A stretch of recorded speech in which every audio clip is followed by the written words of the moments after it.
Sa pagdating ng pandemya noong taong 2020, hindi ko akalain na magbabago ang takbo ng buhay ko. Dear Miss Kay, magandang araw po sa lahat ng tagapakinig ng channel na ito. Ako po si Eden, 30 anyos, at nais kong ibahagi ang kwento ng aking buhay. Isang kwento ng pag-ibig, pagsubok at pagkawala. Sumulat po ako hindi lang para maglabas ng saloobin, kundi para na rin makahingi ng payo sa mga makakarinig ng kwento ko. Ako ay kasal sa aking asawa na si Gian. Nagkakilala kami sa trabaho namin sa Maynila. Isa siyang simpleng lalaki. Hindi mayaman, pero maalaga, masipag at may pangarap sa buhay. Doon nagsimula ang lahat. Sa mga simpleng sabay ng lunch break, tawanan at kwentuhan, unti-unti kaming nagkalapit na dalawa. 2 taon kaming magkasintahan bago siya maglakas loob na mag-propose sa akin. Napakasimple lang nun, hindi ingrande. Naghapunan kami noon sa paborito naming karinderya, kung saan kami madalas kumakain. Nagulat na lamang ako noon nang nilabas niya ang singsing. Sa paraan ng pagkakahawak niya sa kamay ko at sa sincerity ng mga mata niya, alam kong siya na ang lalaking makakasama ko sa habang buhay. Nagpakasal kami sa mayor's office. Walang bonggang handaan, wala ring maraming bisita. Puro lamang malalapit na kaibigan at ilang kamag-anak. Simple pero puno ng pagmamahal. Maayos ang buhay namin sa Maynila. Pareho kaming nagtatrabaho at kahit papaano'y nakakaraos. Hanggang sa dumating noon ang pandemya. Biglang nagbago ang lahat, Miss Kay. Nagsara ang pinagtatrabahuhan namin. Nawalan kami ng trabaho. Halos maubos ang ipon namin sa pagbabayad ng renta at pang-araw-araw na gastusin. At dahil sa hirap ng sitwasyon, napilitan kaming umuwi sa probinsya nila Gian. At doon nakatira ang kanyang ama, si Mang Romano. Isa ng byudo, nag-iisang namumuhay sa lumang bahay nila. Nung una kaming dumating, medyo naiilang pa ako. Hindi pa ako sanay at hindi ko pa siya ganoon kakilala. At alam ko sa sarili ko na malaking adjustment ang mangyayari. Pero wala naman kaming choice. Sa mga unang linggo, naninibago ako. Iba ang buhay sa probinsya. Sa una, parang nakakatakot. Pero kalaunan, natutunan ko ring mag-adjust. Si Mang Romano, kahit tahimik ay mabait. Tuwing umaga, siya ang nauunang gumising para magluto ng almusal. Si Gia naman, tumutulong sa mga gawaing bahay at minsan ay naghahanap ng pagkakakitaan sa bukid. Ako, natutong mag-igib ng tubig at magtanim ng gulay sa bakuran. Sa gitna ng pandemya, natutunan namin maging simple. At sa totoo lang, nagustuhan ko ang ganung klase ng buhay. Lumipas pa ang ilang buwan, napansin ko ang biglaang pagbabago sa katawan ko. Madalas akong mahilo, madaling mapagod at nawalan ako ng ganang kumain. Hanggang isang araw nga, nagpasya akong mag-test. Positibo. Buntis ako. Hindi ko maipaliwanag ang nararamdaman ko noon. Halo-halong saya, takot at kaba. Sa gitna ng pandemya, sa gitna ng kawalan ng kasiguraduhan, may bagong buhay na darating. Agad kong sinabi yon kay Gian. At hindi ko makakalimutan, Miss Kay, ang reaksyon ng asawa ko. Lumuha to habang yakap ako ng mahigpit. Magiging tatay na ako. Paulit-ulit niyang sinasabi. Si Mang Romano, kahit hindi masyadong expressive, ay halatang tuwang-tuwa rin. Nagsimula siyang mag-ayos ng isang maliit na kwarto para sa magiging apo niya. Sa kabila ng hirap ng buhay, nagkaroon kami ng bagong pag-asa. Mas naging maingat si Gian. Siya na ang gumagawa ng mabibigat na trabaho. Pinagbawalan niya akong mapagod. Kahit kapos kami, sinisigurado niyang may sapat akong pagkain. Para sa inyo ng baby. Lagi niyang sinasabi. Lumipas pa ang buwan, lumalaki na ang tiyan ko. Kasabay ng paglaki ng pangarap namin bilang isang pamilya. Pero hindi namin inaasahan ang darating. Isang pagsubok ang darating sa akin. Isang umaga noon, kinailangan naming mamalengke. At dahil sa quarantine protocols, isa lang sa bawat pamilya ang pwedeng lumabas. At si Gian ang may hawak ng quarantine pass. Mabilis lang ako, babalik din ako kaagad pagkatapos. Sabi niya bago umalis, mag-iingat ka palagi ha? Yun pa ang huling bili niya. May gusto ka pa bang ipabili? Ngumiti lang ako. Wala na, basta mag-iingat ka ha? Sabi ko pa. Pero Miss Kay, iyon na pala ang huling beses na makikita kong buhay ang asawa ko. Lumipas ang ilang oras, hindi pa rin siya nakakauwi. Iba ang kaba ng dibdib ko noon. Kinakabahan ako na hindi ko maipaliwanag. Hindi ako mapakali. Paulit-ulit kong tinitingnan ang daan. Umaasang makikita ko na siyang paparating. Hanggang sa may dumating na kapitbahay. Hingal at halatang nagmamadali. Eden! Eden! Sabi niya. May nangyaring aksidente sa bayan. Parang gumuho ang mundo ko sa sumunod na mga sinabi niya. Si Gian, na-aksidente. Habang tumatawid sa kalsada, nabangga raw siya ng isang sasakyan. Dinala siya sa ospital pero hindi na raw siya umabot. Hindi ko matanggap noon, Miss Kay, ang nangyari. Parang biglang naging madilim ang lahat. Hindi ko alam kung paano ko nakahinga. Hindi ko alam kung paano ko gumagalaw. Ang tanging naririnig ko lamang ay ang tibok ng puso ko at ang iyak ko na parang wala ng katapusan. Si Mang Romano, tahimik lang. Nakaupo sa isang sulok, pero nakatulala na. Ang lalaking matatag na nakilala ko, biglang parang nawalan ng lakas. At sa isang iglap, nawala sa amin si Gian.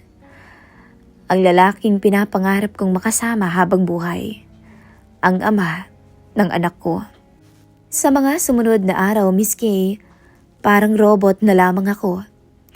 Hindi ko alam kung paano ako babangon.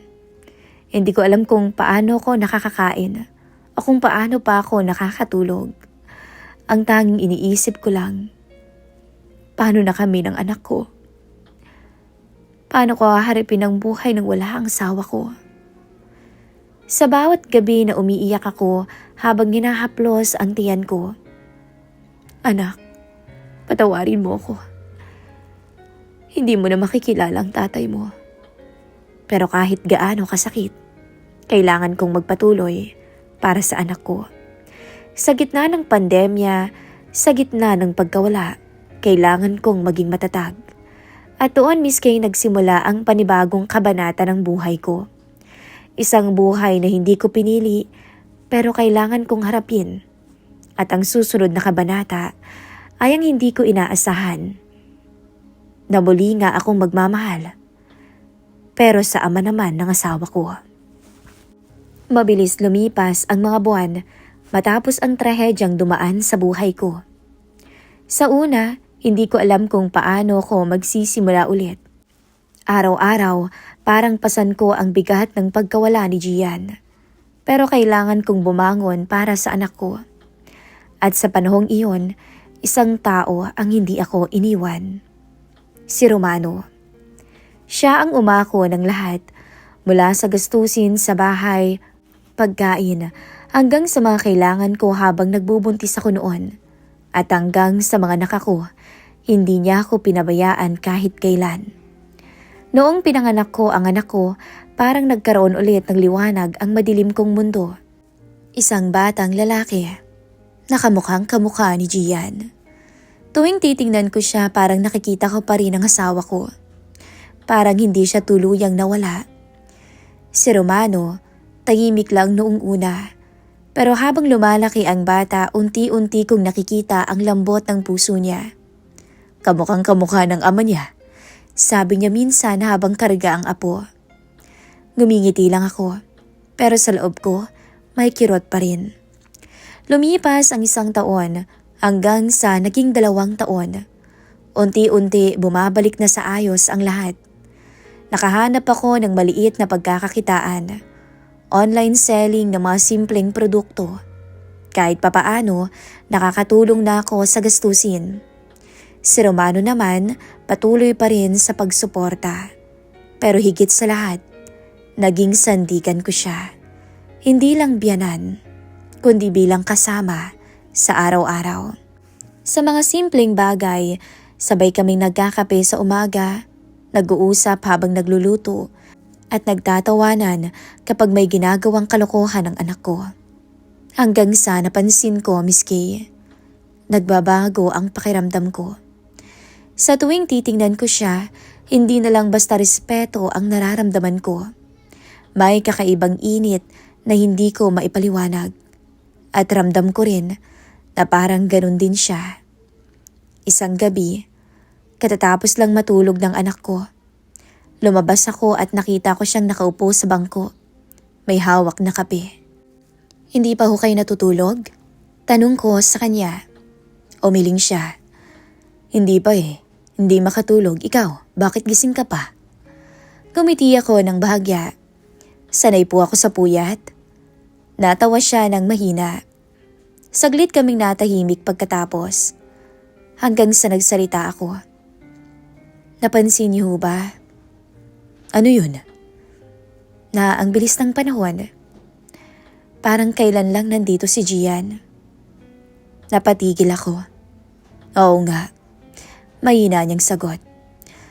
Kung nandito siguro yun, tuwang-tuwa yun sa anak mo. Pero kailangan nating magpatuloy. Kahit wala na siya. Dagdag pa niya. Tumango ako. At sa unang pagkakataon, tumingin ako sa kanya ng diretso. Hindi bilang manugang niya, kundi bilang isang babae. Hindi ka ba naghahanap? Tanong niya. Matagal na ring wala ang anak kong si Gian. Hindi kita pipigilan kung sakaling maisipan mong mag-asawa muli. Anya. Sumagot naman ako. Babae po ako. At hindi ko naman maiiwasan na maghanap din ng katawan ko paminsan-minsan. Pero sa ngayon, hindi ko priority yun. Sagot ko. Hindi ka ba nalulungkot? Napangiti ako. Araw-araw po. Tumango siya na parang naiintindihan niya ang lahat. Hanggang sa bigla kong sinabi na, Byudo ka. Byuda rin ako. Napatingin ako sa kanya. Masama ba kung sasabihin kong kung sakaling maghahanap ako ng init? Ikaw ang gusto ko. Kapag nakakaramdam ako, ikaw ang naiisip ko. Nakita ko ang pagkagulat sa mga mata niya nang sabihin ko yun. Parang tumigil ang mundo niya sa narinig. Hindi siya agad nakasagot. Hindi ka masamang tao. Napakabait mo. Mahina akong sabi. At hindi ko alam kung kasalanan ba. Kung sakaling magkagusto ako sa'yo. Dahil kung may mamahalin man ako, hindi na ako lalayo pa. Iba na ang katahimikan noon. Mas mabigat. Eden, tawag niya. Tama bang naririnig ko? Umiti ako. Kung sakali lang naman, hindi naman kita pinipilit. Pero, wala ka bang nararamdaman man lang kahit konti? Lumipas ang mga araw matapos ang gabing yon. Nagbago ang pakikitungo namin sa isa't isa. Mas may pag-iingat na, pero mas malalim na ang pagtitinginan. Minsan nagkakatitigan kami ng matagal. Minsan sabay kaming napapangiti kahit walang dahilan. At minsan parehong hindi namin naiiwasan ang isa't isa. Lalo na kapag magkakasalubong kami at magdadaiti ang mga balat namin. Doon ko nararamdaman ang kakaibang sensasyon. Hanggang sa dumating ang kaarawan ko, Miss Kay. Napakasimple lang ng plano. Wala kaming bisita. Kami-kami lang sa bahay. Nagluto si Romano ng paborito kong ulam. At may maliit na cake siyang binili sa may bayan. Happy birthday, Eden. Sabi niya habang inaabot ang cake. Salamat. Sagot ko na medyo nahihiya pa. Deserve mo yan. Matagal din tayong hindi nakapaghanda sa birthday mo. Dagdag niya. Pagkatapos naming kumain, pinatulog ko na muna ang anak ko. Tahimik na ang gabi. Tanging ilaw na lamang sa kusina ang nakabukas. Paglabas ko, nakita ko siyang nakaupo. May hawak na 2 baso. Konting inuman lang. Para sa birthday mo, i-celebrate naman natin. Sabi pa niya. Umupo ako sa harapan niya. Hindi naman ako sanay uminom. Sabi ko. Kaya kaunti lang ang inumin mo. Panggiti niya. Uminom kaming 2. 1, 2, 3, hanggang sa dumami ang tagay. At unti-unti, parang gumagaan ang pakiramdam ko. At mas naging bukas ang usapan namin. Salamat po sa lahat sabi ko. Hindi mo kailangang magpasalamat, Eden. Sagot niya. Kailangan. Kasi kung wala kayo, hindi ko natuloy ang sasabihin ko. Hindi ko kayo pababayaan. Pagputol niya. Napatingin ako sa kanya. Sa mga mata niya, may sincerity. Parang si Gian. May kakaibang damdamin. Eden, mahina niyang sabi. Yung sinabi mo nung nakaraan. Aaminin ko rin. Hindi na kita nakikita bilang manugang ko. Pero natatakot ako sa kung anong pwedeng sabihin ng iba kung sakaling magkaroon tayong 2 ng relasyon. Napakagat ako sa labi ko. Alam ko, dahil ganun din ako. Sagot ko. Tahimik ulit. Pero this time, mas malapit na kami sa isa't isa. Hindi ko na rin alam ang nararamdaman ko. Unti-unti, hinawakan niya ang kamay ko. At hindi ako umiwas. At dahil sa inom namin nun o nainom namin nun, Miss Kay, alam kong tinamaan na kami ng init. At ako ang unang humalik sa kanya. Halik na tinugunan niya ng mas maalap. Sa sala, naging saksi ang bawat sulok ng bahay kung paano namin pinuna ng pangangailangan ng isa't isa. At doon nagsimula ang gabing hindi ko inaasahan. Isang gabi na magpapabago sa lahat. Hindi ko alam kung kailan eksaktong nagsimula, pero lumipas pa ang mga araw at linggo bago muling nasundan ang namagitan sa amin na Romano. Nakaupo ako noon sa gilid ng kama ko at hindi mapakali. Paulit-ulit kong iniisip kung tama ba to? Yung nangyari sa amin. Hanggang sa tumayo ako at kusa akong naglakad papunta sa kwarto ni Romano. Marahan akong kumatok. Romano, bulong ko. Agad bumukas ang pinto na para bang hinihintay niya ako. Akala ko hindi ka napupunta. Sabi niya na mahina ang boses. Hindi naman ako sumagot. Pumasok lang ako sa silid niya. At mula noon, Miss Kay, naging paulit-ulit na. Gabi-gabi, kapag tulog na ang anak ko, tahimik kaming nagtatagpo sa kwarto niya. Dahan-dahan ang bawat hakbang ko para hindi marinig ng anak ko. At sa bawat pagkatok ko sa pintuan niya, parang may parte sa akin ang unti-unti nang nawawala. Eden, madalas niyang bungad. Nandito na naman ako. Sagot ko minsan at pilit nangingiti. Uupo ako sa tabi niya. Minsan nag-uusap lang kami talaga. Minsan, tahimik lang. Pero kahit walang nagsasalita, ramdam ko ang tensyon sa pagitan namin. Hindi ka ba natatakot? Tanong niya isang gabi. Sa ano? Tanong ko. Sa ginagawa natin. Napatingin ako sa kanya. Natatakot ako noon pa. Pero nandito na. Kaya ko bang pigilan ang nararamdaman ko? Napabuntong hininga siya. Ako rin. Tas saglit kaming natahimik. Hanggang sa muli akong nagsalita. Sa tingin mo ba, Romano, kung nakikita tayo ni Gian ngayon, hindi ko na ituloy agad ang sasabihin. Sa tingin mo ba, magagalit siya? Tanong ko ng halos pabulong. Parang tinamaan naman siya sa tanong ko. Napayuko siya. Hindi ko alam. Sagot niya. Pero kilala ko ang anak ko. Napatingin ako sa kanya. Mahal ka niya. Sobra-sobra. Napaluha ako noon. Alam ko. Alam na alam ko. Mahina akong sagot. Kung nandito siya, baka ayaw niyang makita kang nag-iisa. Dagdag pa niya. Pero hindi ibig sabihin nun, tama pa rin ang ginagawa natin. Iyon ang mas masakit na katotohanan. Eden, kung gusto mong tumigil, sabihin mo lang. Napatingin ako sa kanya. Gusto niyo ho ba? Tanong ko, pero hindi siya sumagot. At doon ko nakuha ang sagot. Hindi rin niya kaya. Sa bawat gabi na lumilipas, mas nagiging komplikado pa nga ang lahat. Sa umaga, ako ang manugang. Siya ang biyanan. Normal ang lahat. Nagluluto kami, nag-uusap, nagtatawanan. Ang anak ko, Lolo ang tawag sa kanya. Naging masaya ako miski sa paglipas ng mga araw at buwan. Nabuo ang relasyon namin. At noon lang ulit ako nakaramdam ng matinding kasiyahan. Mula nang mawala ang asawa ko.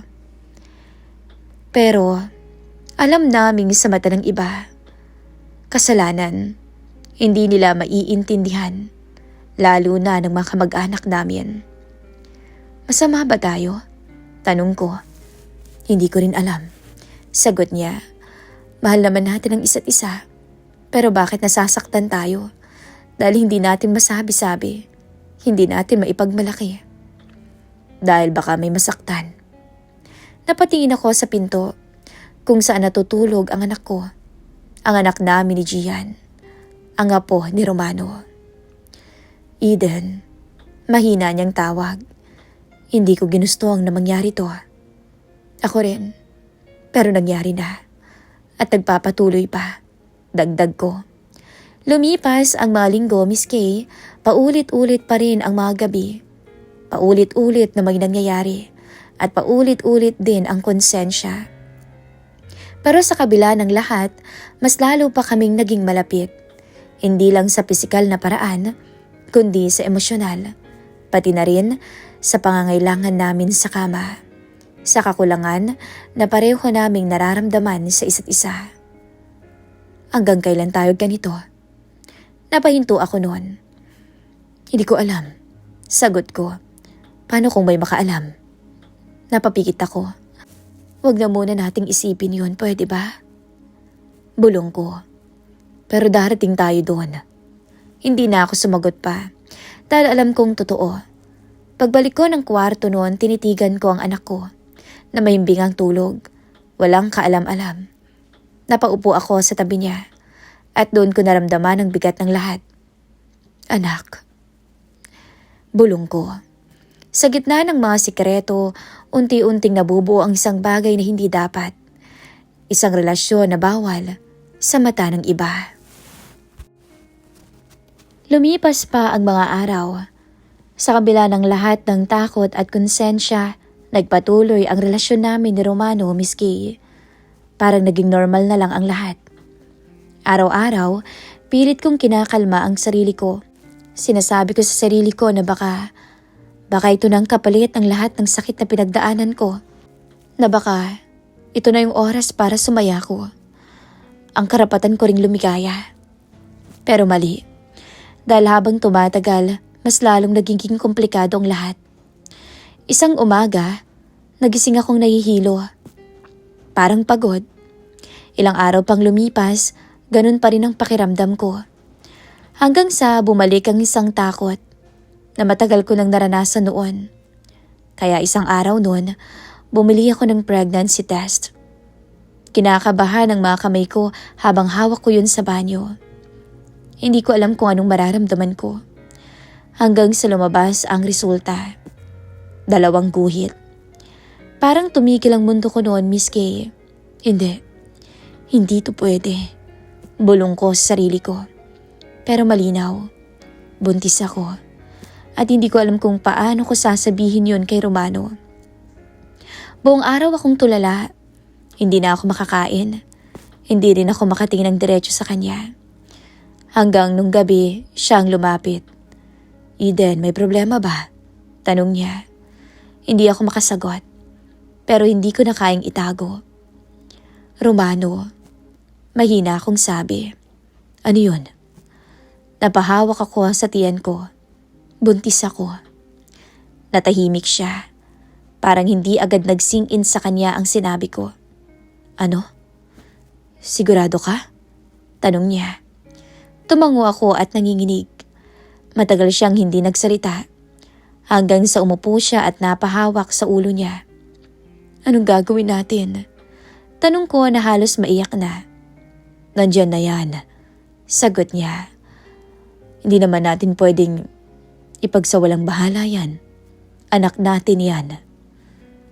Paano kung malaman ng iba? Paano kung magtanong ang mga tao, ang mga kamag-anak mo?